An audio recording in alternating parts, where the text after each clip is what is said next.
Okay girl, eto na.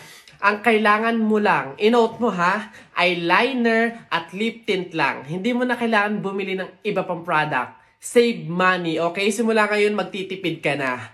Okay, game? Let's go. Okay, alin ba dito?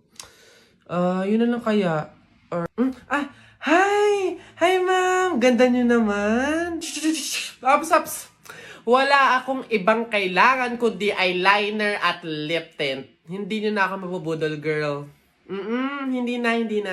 Ay, ganun ba, ma'am? Sayang naman yung i-offer kong lipstick. Pang lipstick na nga, blush on, at pang eyeshadow pa, all in one. At limited edition pa na para sa'yo. Sayang naman. Ganun ba? Patingin nga. Ay, ang gandang... magkano naman to?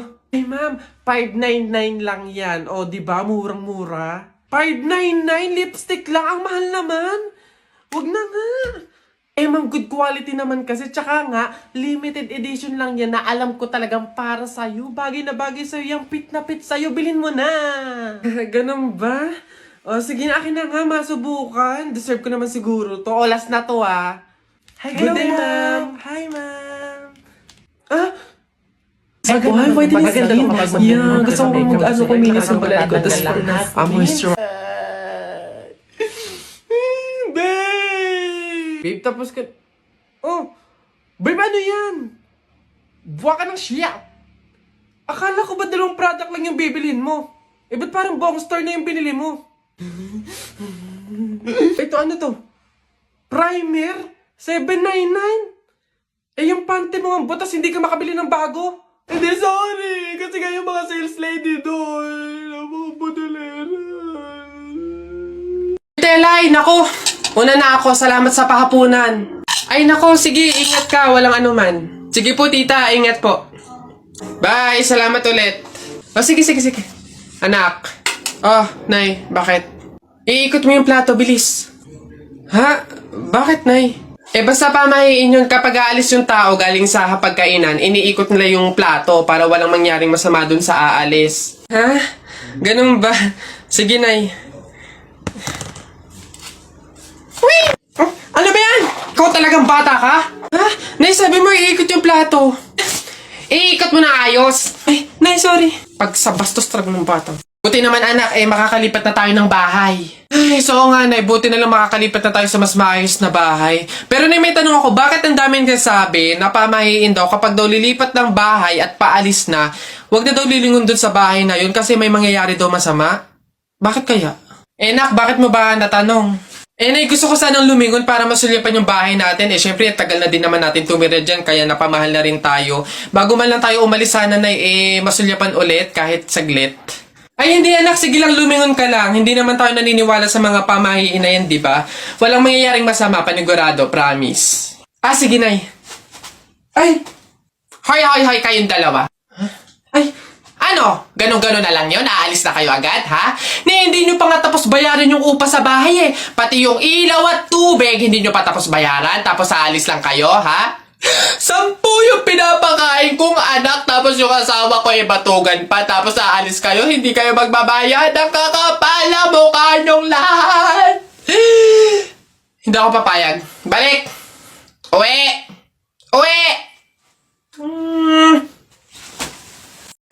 Hala, nay! Kalabaw. Bakit? Nay, napunit yung damit ko sumabit dun sa pako. Ganitong damit pa naman yung kailangan namin suotin sa party bukas. Paano na yan? Di tahiin mo na lang. Bawal yun. Hindi pwede. Pamahiin na bawal magtahi ng gabi at malas daw yun sa pamilya. Halay, anong gagawin ko? Pamahiin pa kasi.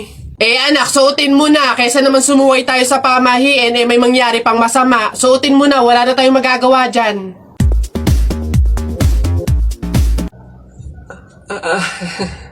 Di ba? Bagong style, unique, trending, fashion. Alam niyo naman ako lagi nasa uso.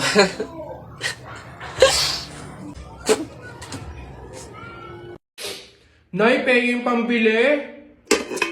Ay naku, tumigil-tigil ka nga dyan. Magpapasko na, ang dami kong ginagawa, Tignan mo yung itsura ng nanay mo, wala nang ganda. Damot, di wag. Oh, aba, laki na ng inaanak ko ha. O, ito pamasko ni Ninong. Ah, thank you po. Oo nga, gwapo-gwapo pa, Diyos ko. O, ito naman yung kay Ninan. Thank you din po. Anak, magkano nga pala uli yung napamaskuhan mo? Dali, akin na muna. Tatago muna ni nanay para safe, para hindi mawala, ganon. Akin na muna, dali. Sige na nga, balik mo din ha.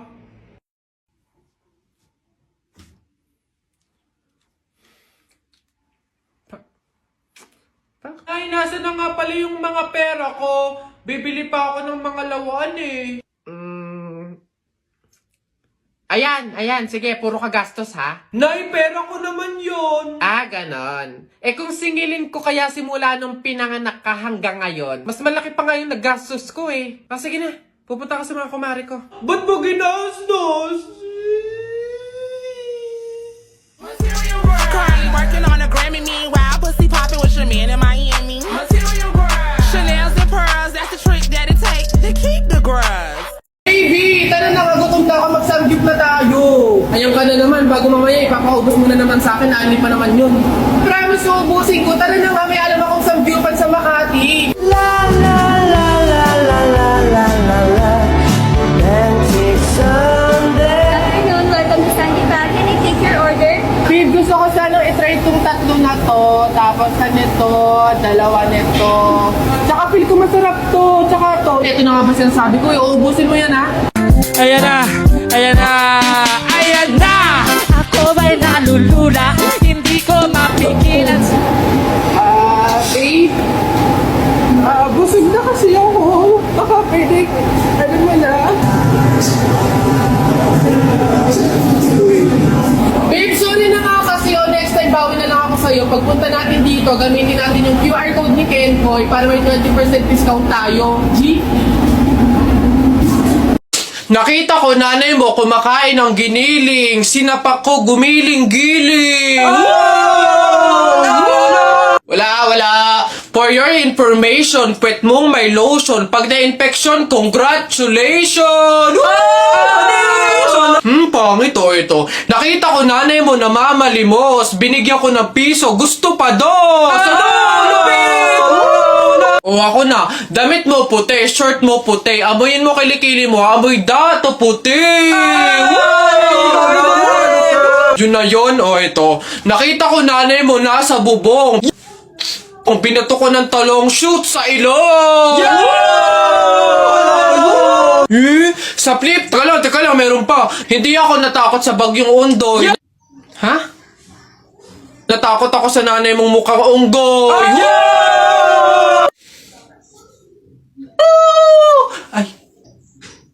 Ay, Nay! Hoy, ikaw na bata ka. Ano yung pinagsasabi mo dito? Tungkol sa nanay niya, ha? Eh, anak ko ito eh. So, ako yung sinasabihan mo, ha?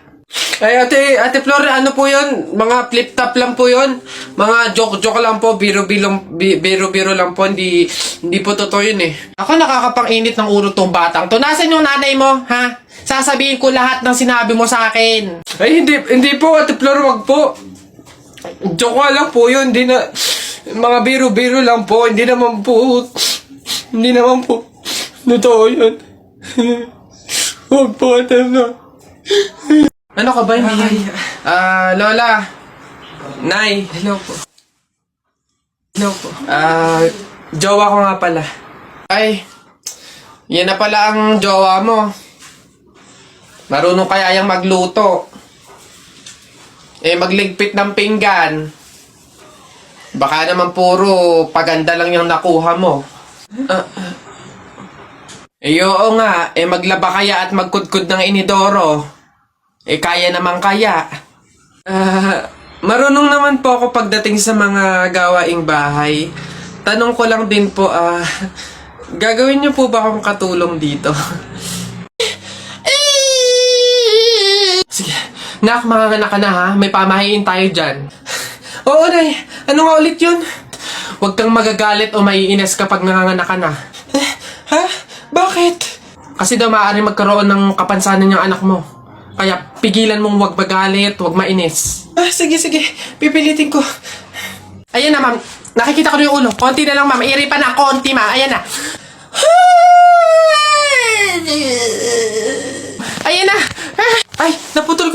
bata. Ay, ano? Ay, anak, pamahiin. Pilitin mo magmagalit. Dali. Okay, chill. Pamahiin. Sige, nurse, kabit mo na lang mamaya. Nay! Ano na naman yon? Natakot ako kagabi. Ha? Bakit? Diyos ko, nalagasan daw ako ng ngipin, Nay. Buti panaginip lang yun. Ha?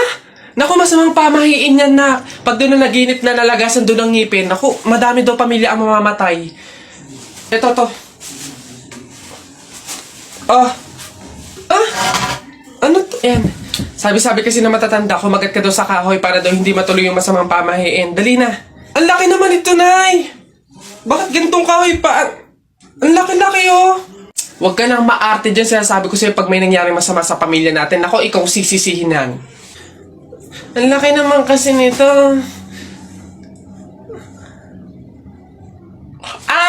Mabuti nga yung sumunod ka sa pamahiin. Mas mabuti na yung siguradong walang mangyayari. Oo, Nay.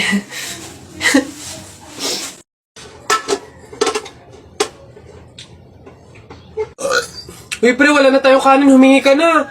Only rice naman to, Dali na. Ba't ako? Ikaw na, pre. Nakakaya. Baka sabihin patay gutom pa ako, Ikaw na, kaya mo na yan. Wala, nakakaya ba naman? Kanin. Gagi, pre, relaxan mo. Hindi ka narinig.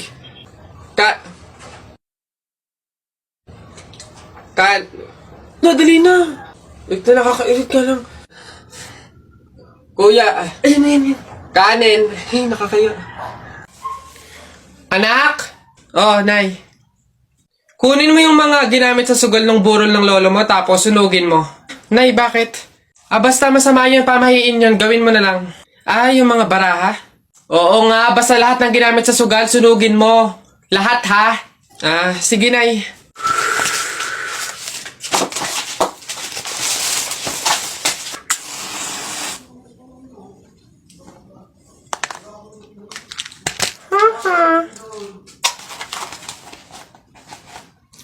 Nasaan yung mga pera dito? Yung mga pinanalo pong pera dun sa sugal ng burol. Sinunog ko na rin po, Nay, kasi sabi nyo nga po sunugin ko yung mga ginamit sa sugal, eh. Ha? Bakit mo sinunog? Beb, ang sarap nito, no? True, pati yung price ko.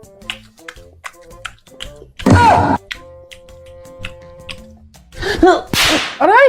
Ba't mo ako sinampal? Ingay mo ngumuya para kang kambing. Pet peeve ko yan. Sure ka ba dadating pa si Gemma? 1 hour na talaga tayo naghihintay dito. Parating na yun, hintayin pa natin. Hoy! Ano? Itigil mo nga yung legs mo para ka natatain na naiihi na inaatake na hindi mo maintindihan. Pet peeve ko din yan, eh. Tapos ano pa sinabi sa'yo? Magkita daw kami sa Talipapa ng 4 p.m. Feeling ko closure yun, pero hindi ako papahalata. Teka nga, hindi ako makapokus sa story mo. Sa tigyawat mo ako nakapokus. Ay, sorry, hindi ko kayang desisyonan yung mga pimple na to. Dahil kaya mo, mag-Dr. Leo Acne Drying Lotion ka kasi 24 hours lang liliit magda-dry out at hindi nakapansin-pansin yung mga pimples mo. Hindi lang yan, makakatulong din to para sa mga future breakouts mo. Ito pa. It also works on stubborn acne marks to improve skin quality. Totoo pala talaga. Eto hindi na to character, ha. Kapag may mga pimples talaga ako, eto talaga yung ginagamit ko kasi napakabilis lang makapagpatuyo ng mga tigyawat dahilan para gumaling at mawala. Isama na din yung mga acne marks, yung mga dark spots, tanggal talaga lahat yan, dahil promise, maglalagay ako nito sa mga tigyawat ko sa gabi, tas kinabukasan, dry na siya, yung hindi na siya masakit hawakan, then ayun, tuloy-tuloy na siyang mawawala. Siya, babalik na ako sa character, ha. Beshi! Okay na, wala na yung mga pimples ko!